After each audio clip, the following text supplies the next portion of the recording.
എൻ്റെ പേര് അതുൽ ജോർജ്. ഞാൻ വരുന്നത് വയനാട്. ഞാൻ സെൻറ്റ് മേരീസ് എറണാകുളം ഇടവകംഗമാണ്. ഞാൻ ഉടമ്പടി എടുത്തത് എൻ്റെ ഫസ്റ്റത്തേന്ന് വെച്ചാൽ എനിക്ക് UK പോകാനുള്ള കാര്യത്തിന് വേണ്ടിയിട്ടാണ്. ഞാൻ ആദ്യം ഓൺലൈൻ ഉടമ്പടി എടുത്തത് 2022 ഏപ്രിൽ മാസമാണ്. അപ്പം ഞാൻ ഉടമ്പടി എടുത്തപ്പം ഞാൻ മാതാവിനോട് ഒരൊറ്റ കാര്യം മാത്രമേ പറഞ്ഞിട്ടുണ്ടായിരുന്നുള്ളൂ. മാതാവേ, എനിക്ക് ലാസ്റ്റ് വരെ പോകാൻ വേണ്ടി പറ്റുവാണെങ്കിൽ മാത്രം എനിക്ക് നീ ഇത് തന്നാൽ മതിയെന്ന് ഞാൻ പറഞ്ഞിട്ടുണ്ടായിരുന്നു. അങ്ങനെ ഞാൻ എൻ്റെ ഓൺലൈൻ ഉടമ്പടി എടുത്തു. പിന്നെ എനിക്കൊന്ന് ഇൻ്റർവ്യൂ ആയിരുന്നു. ഞാൻ എൻ്റെ ഇൻ്റർവ്യൂ പാസ്സായി. ഇൻ്റർവ്യൂ പാസ്സായതിന് ശേഷമാണ് ഞാൻ എഡ്യൂക്കേഷൻ ലോൺ വെച്ചിട്ട് പോകാനാണ് ഞാൻ നോക്കിയത്.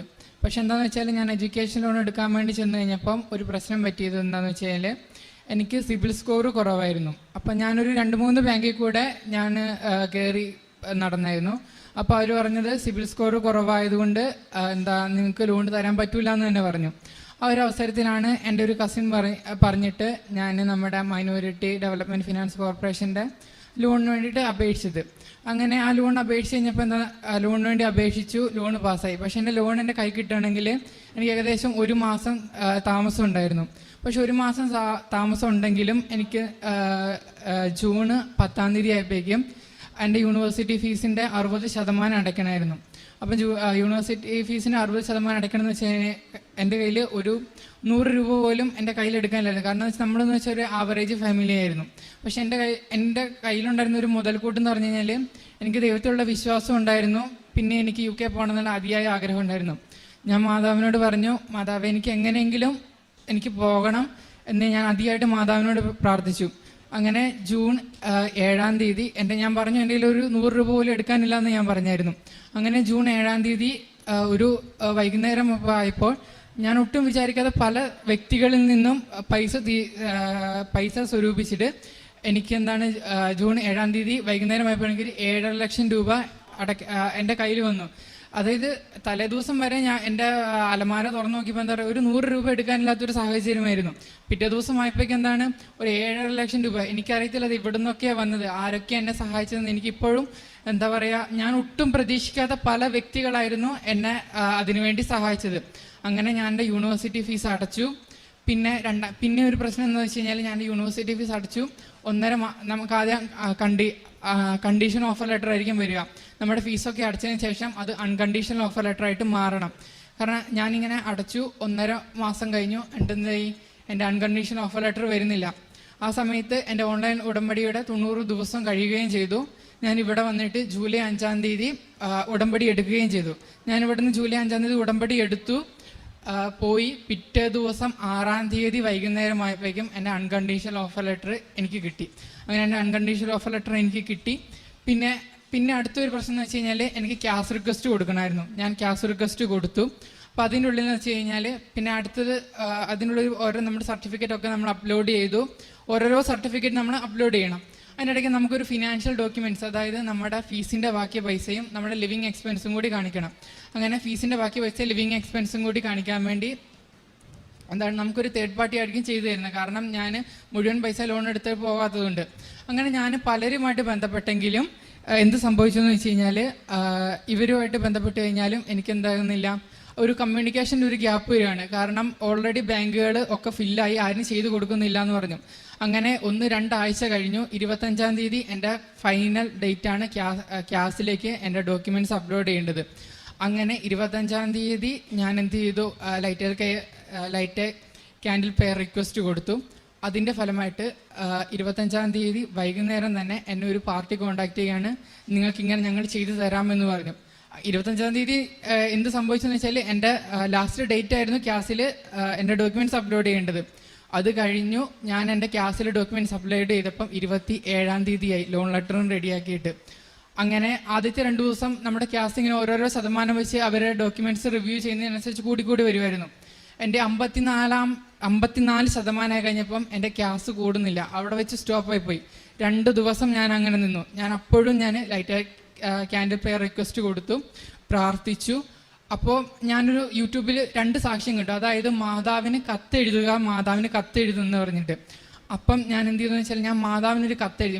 ഞാൻ കത്തെഴുതിയതിൻ്റെ കാരണം ഞാൻ പറഞ്ഞു, മാതാവേ, എൻ്റെ അവസ്ഥ ഇങ്ങനെയാണ്, എനിക്ക് UK പോകണമെന്ന് എനിക്ക് അതിയായ ആഗ്രഹമുണ്ട്, പഠിക്കണം എന്ന് എനിക്ക് ഭയങ്കര ആഗ്രഹമുണ്ടെന്ന് ഞാൻ മാതാവിനൊരു കത്തെഴുതി അന്ന് വൈകുന്നേരം 54% എൻ്റെ ക്ലാസ് പെട്ടെന്ന് 69%.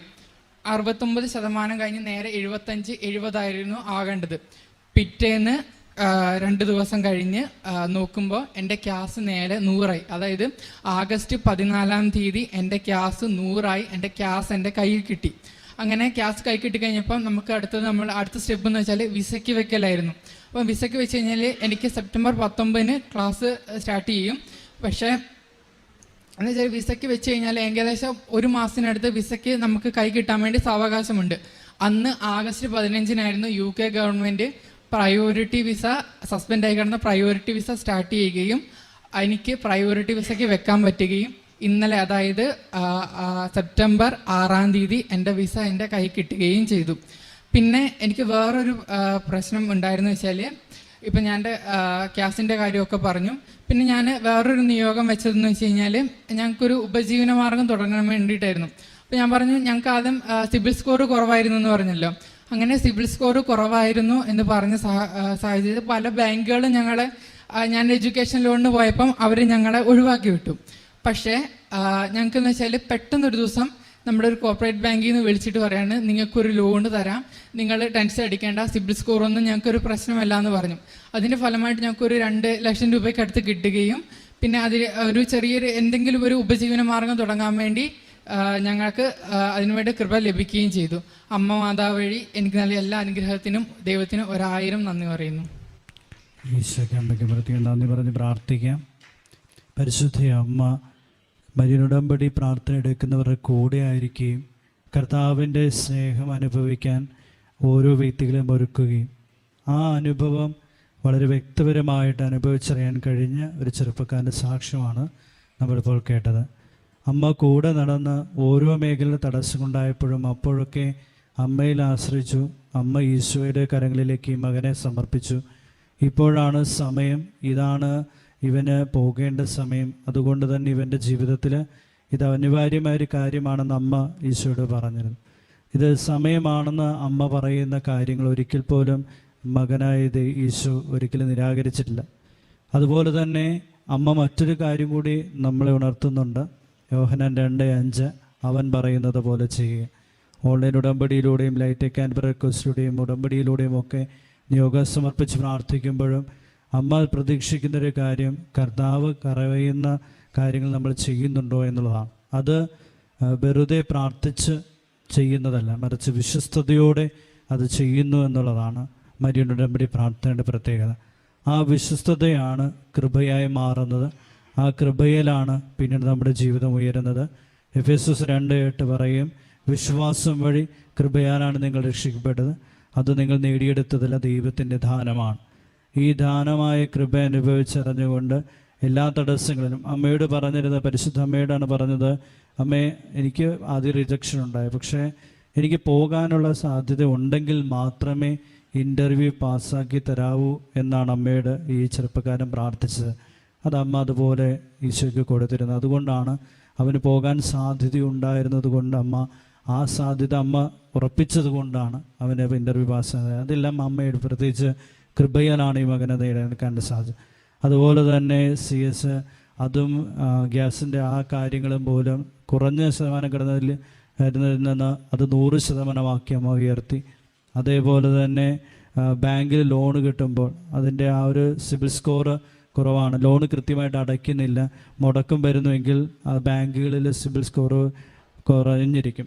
അങ്ങനെ സിബിൽ സ്കോർ കുറഞ്ഞിരുന്നാൽ ഒരു ബാങ്കിൽ നിന്നും ലോൺ പെട്ടെന്ന് കിട്ടാൻ സാധ്യത കുറവാണ്.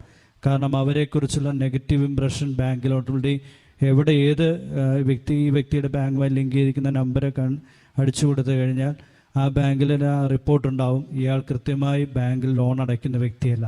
അതുകൊണ്ട് എല്ലാ ബാങ്കുകളും കണക്റ്റഡ് ആയതുകൊണ്ട് ഒരു ബാങ്കിൽ നിന്നും പെട്ടെന്ന് ലോൺ കിട്ടുക സാധ്യമല്ല.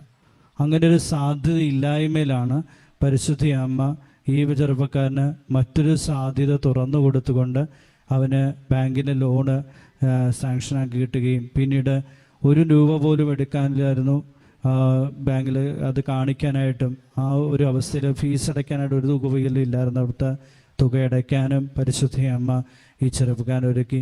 അതുപോലെ ഉപജീവന മാർഗത്തിന് എനിക്ക് പണമില്ല എന്ന് പറഞ്ഞപ്പോഴും സിബിൽ സ്കോർ കുറവായിരുന്നിട്ടും അമ്മ അതിനും ലോണുകൾ നൽകി അനുഗ്രഹിച്ചു. പരിശുദ്ധ അമ്മ ഈശോയ്ക്കും ഈ നടക്കില്ല എന്ന് വിചാരിച്ചിരുന്ന മേഖലകളെല്ലാം എല്ലാം നടപ്പിലാക്കി കൊടുത്ത അമ്മയ്ക്ക് ഈശോയ്ക്കും ഈ ചെറുപ്പക്കാരനോടൊപ്പം കോടാനുകോടി നന്ദി പറഞ്ഞുകൊണ്ട് തൃത്വിക ദൈവത്തെ മഹത്വപ്പെടുത്തി കരം പിടിച്ച് അവിടുത്തെ ആരാധിക്കാം.